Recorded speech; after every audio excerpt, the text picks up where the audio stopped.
All right, so you just bought a gravel bike, or maybe you've had one for a while, and now you're staring at a wall of tires online, wondering where on earth do you even start? Widths, treads, casings, all the different brands. It's a lot to take in. Don't worry, I really struggled when I started gravel biking on deciding what tires were best for me. The goal of this video is to give you some simple frameworks to help pick and decide on gravel tires. By the end of this video, you'll know exactly what to look for and what's going to work best for your type of riding. Let's break it down.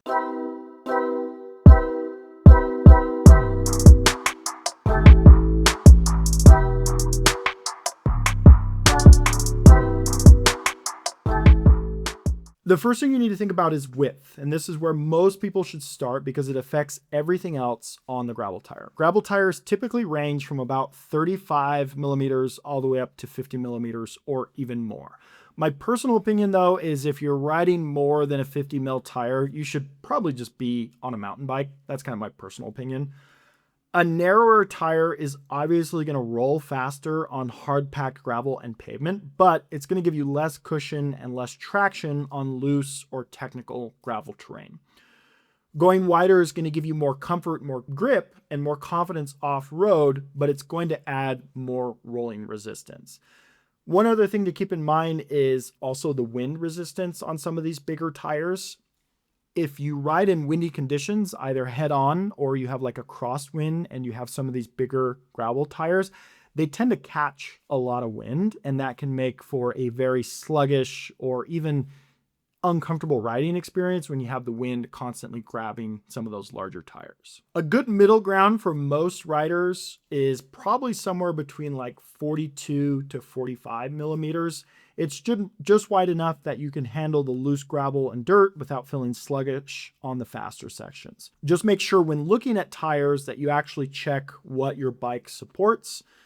Typically, bike frames will support slightly bigger than their recommendation, although I wouldn't recommend that on muddy conditions as it can get gummed up. Depending on your bike, make sure you check your bike's max tire clearance before purchasing. Next up is going to be the tread pattern. This is where you match the tire to the terrain you actually ride.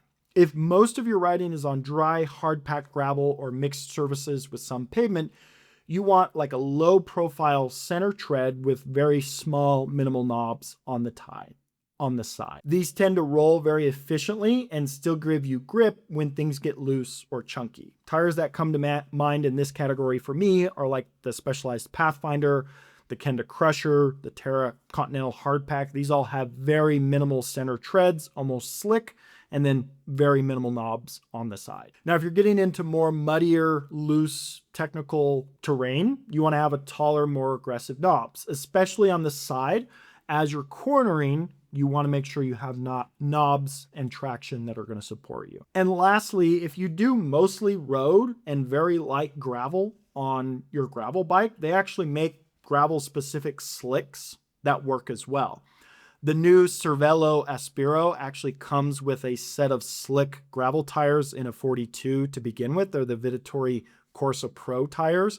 Those are completely slick. They're just like a giant road bike tire. They still work in the gravel, obviously not going to be super grippy, but if that's the type of riding you do, those tires are going to work great for you. Okay, now let's talk about the casing of the gravel tire. Now, when it comes to casing, the biggest thing that I think about is durability or max performance. Those are going to be the two biggest differentiators between casing. The casing is the actual structure underneath the rubber, and it decides whether you're going to have a very grippy tire with lots of performance or a long-term kind of durable tire. High TPI casing, TPI means threads per inch, flexes and conforms to the terrain. That gives you better traction, better comfort, and a more lively feel. The downside is it's more susceptible to cuts and punctures. These are like race tires or high-performance tires. A more robust, lower TPI casing is typically thicker and tougher, and it'll resist cuts and punctures from sharp rocks and last a lot longer.